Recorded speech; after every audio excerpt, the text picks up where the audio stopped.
What's up YouTube? Back with another video, and today I'm gonna go over 5 plays in the Bulls playbook here in 2K23. All 5 of these plays are on both generations of the game, but I'm gonna be demonstrating them on next gen. So with that being said, let's get into it. The first play is Fist 24 Quick. This is a pick and roll play. You could call for anyone with pick and roll ball handler priority.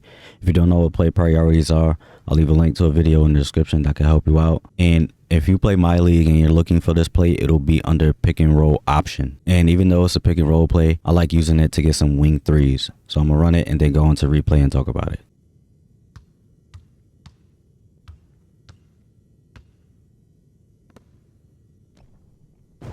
So right here, I call it for Levine. He starts over here in the corner. DeRozan has the ball on the wing. And then DeRozan, he gets this screen from Sumo and dribbles out to the top. And then Zach LaVine, he'll get this double screen from Patrick Williams and Vucevic. He'll come out to the 3. Sometimes like it'll bring him out like right here or like around the hash, but you could still make that shot even without limitless range. Zach LaVine doesn't have limitless range, and I'm able to make this shot consistently. And I'm practicing in the Hall of Fame too, so you don't have to worry about having limitless range for this. And he gets out to the wing and gets open for the 3.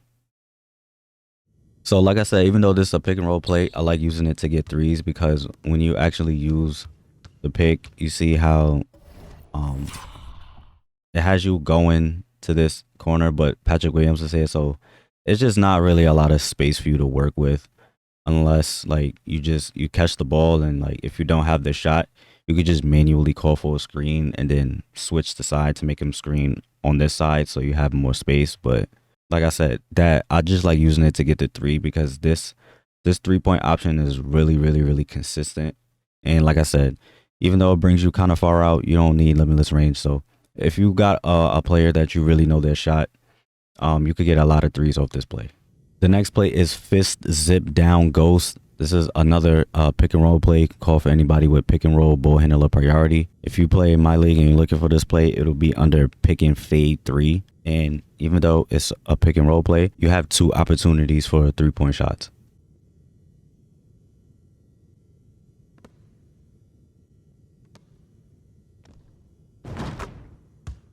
So right here, I call it for Levine. He starts on a block. The Sumo has the ball on the wing.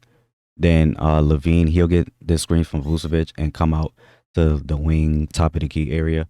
And you'll have this 3 a lot, but you do want to kind of time the pass. Like when he's like about right here, when he lines up with, you and the defenders, when you want to pass, because he'll catch the ball like somewhere out here, which is, well within range of making it. But if you wait a little bit too long, it'll drag him like all the way out to the logo. Now, if you've played my team or in my league, you got somebody with limitless range, you could definitely hit this shot. But if you just want to get a little closer, pass it, make that pass when he's like about right here, and then you'll end up like right here, and that's a pretty easy shot. And like I said in like a couple other playbooks, like these quick hitting down screens are really good this year. And if your defender is like running at you, closing out, don't be scared. You can shoot over them and not really get a strong contest. Right here, I just hold the ball, and then on this side of the court, Patrick Williams, he sets this screen for DeRozan, and DeRozan gets open for the wing 3. So pretty good and simple play. Like I said, these quick hitting down screen plays are really good. And if you just run the play, it's a ghost screen, so like he looks like he's about to set the screen, but he actually doesn't. So that's why I just like it for the 3s. You see, like if you wait too long, you'll be past the logo. So make sure you time that pass if you want it to be a little closer. Like I'm about right there.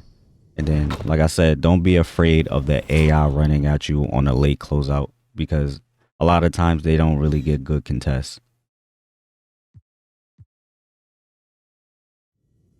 The next play is Give Horns Fist 25. This is a pick and roll play. You could call for anybody with pick and roll ball handler priority. And even though it's a pick and roll play, you could get a triple screen for a 3 at the top of the key.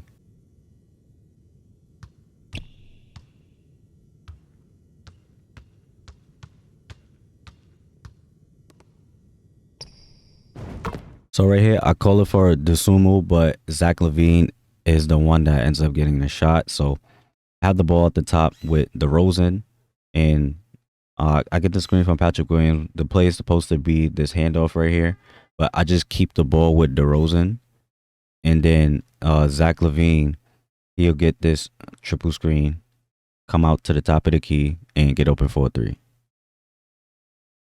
So I remember this play from last year, and it was a really good, one of my favorite plays. And the reason why I assign it to a point guard, whether it was DeSumo, Lonzo Ball, Caruso, I assign it to them, and I give DeRozan the ball to start the play because I want Zach Levine to get the shot, and I want DeRozan to have the ball because he was really good in the mid post area. And when you run these like triple screen plays and you're just standing out on the wing doing nothing, it's kind of obvious that you're running something, and somebody could easily like deny the pass or even steal the ball. So that's why I like to give it to DeRozan and go into the mid post, because if the shot is not open, I can always go to my post fade or make a play with DeRozan from that spot of the court rather than just standing out on the wing doing nothing. The next play is quick stagger double. This is a 3-point play you can call for anybody with 3-point priority, and it's designed to get you a 3 on the wing.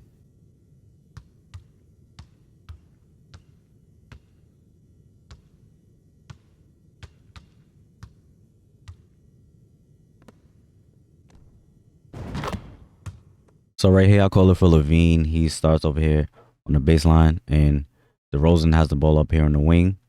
Then Dosumo, he gets this double screen from Williams and Vucevic and comes out to like the wing, top of the key. So you can make this pass, and if you don't get open for the shot, the play will continue to run. So you can like pass it to him when he's like about right here if you want to get this 3. Or if you wait a little while, you could pass it to him up here. He'll get this mid range up here. But I just hold the ball, and then Zach Levine, he gets the double screen as well. And Maxi, honestly, he just runs into the screen. He could have just went around, but if you ever see a defender trailing you like this, you can always hold Y or triangle and have him cut to the rim. So like once Zach Levine gets about like up here, boom, I could cut him, potentially get a layup or a dunk, or draw defense and create an opening for somebody else. But right here, he gets open for the 3. So this was a play that I ran quite a bit last year as well. I got a lot of open 3s from it. Plus, it catches people off guard too, because that first double screen, they think that's the play, and so they either try to deny that pass, or if I do make that pass, they try really hard to contest that shot. And so once I don't get that shot, they think the play is over, but the play keeps running, and I end up getting the shot that I actually wanted and the shot that the play was actually designed for. So really good play, one of my favorites. And the last play is fist 25, give 12. This is a pick and roll play. You could go for anybody with pick and roll ball handler priority. And you have a variety of shots that you can get. You can get 3s, mid ranges. You could potentially get to the rim. It's all about just reading the defense and seeing what they give you.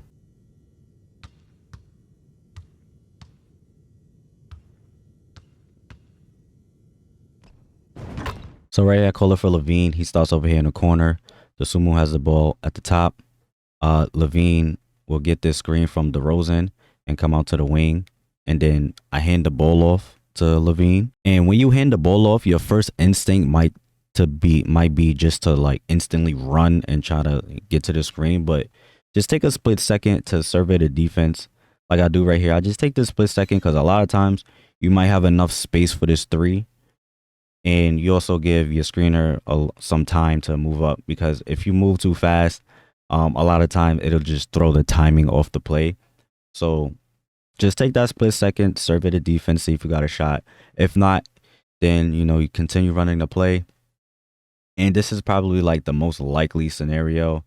He'll get hit by the screen, but center, he'll be in kind of like drop coverage. So he will be protecting the paint. You might not be able to get all the way to the rim. So these, mid-range pull-ups will be available to you a lot. And that's exactly what I do here. He doesn't really step up, and I take my mid-range. So I remember the play back in like 2K21 where I would just like take that screen, turn the corner, and just get a dunk. That's when the contact dunks were OP. So this play was basically a free dunk at that time. But this time around, it's still a really good play. Like I said, when you get that handoff, take a split second, serve it to defense. Like I said, a lot of times you may have the shot, and then you don't have the shot, get into the pick and roll. But also, like I've been saying, those quick hitting down screens are really good. So you can use this play just for that and not do the handoff. You could just call it, get that quick hitting down screen and just get a quick 3 off. So those are just 5 plays, but this playbook actually has a lot of other really good plays that are useful, and I could make a whole nother video on these plays, but I'm gonna just go through them real quick. Quick 12 pin down is one that I use. It's just, quick hitting down screen. Or potential 3. Quick elevator cross is one. I just like it just because you got these elevator screens. Most of the time he ends up going around, but when he actually goes through elevator screens, actually it just looks cool, but it's also like pretty effective too. You'll get some good shots from it. Got fist double cross, so if you like those double ball screen plays, you got one right here. You just wait and then you get your double ball screen, and from there it's just up to you. Quick stagger fist double is another one if you like double ball screen. So you get these 2 screens so you can make that pass and get the shot. If not, give it back to Levine, and then you get this double screen, but then you also get this double screen for a shot. So this play is actually like pretty crazy. This pitch I used it a little last year. This is basically a guard to guard pick and fade. So right here, boom, I can hit Levine, or like with somebody like DeRozan, I can either get to the rim, pull up for a fade. If none of that's open, then I can go into the post. Give 25 keep is another one you could potentially get some lobs or backdoor cuts from. So right here, pass it over to Levine, then I pass it over to Vucevic. I kind of like try to get in his way a little bit, cut him to the rim, easy dunk. So yeah, this playbook is loaded. Like, it has a lot of really good plays in it, and it was one of my favorite playbooks last year. This playbook is missing a lot of like those mid-post ISO plays they used to have that I used to run for DeRozan, and even when I used some of the historic teams that didn't have their own playbook. So when I used Melo, when I used T-Mac, I used the Bulls playbook, and I had them, running off the screens to get some 3s, but they also had those mid-post ISO plays. I could do some post fades, post spins, get to the rim and stuff like that. They don't have those plays in this playbook anymore, but this playbook is still really, really, really good, and it has a lot of plays that are really useful. So as always, hope this helped you. I hope you enjoyed. Thanks for watching, and stay tuned for more content.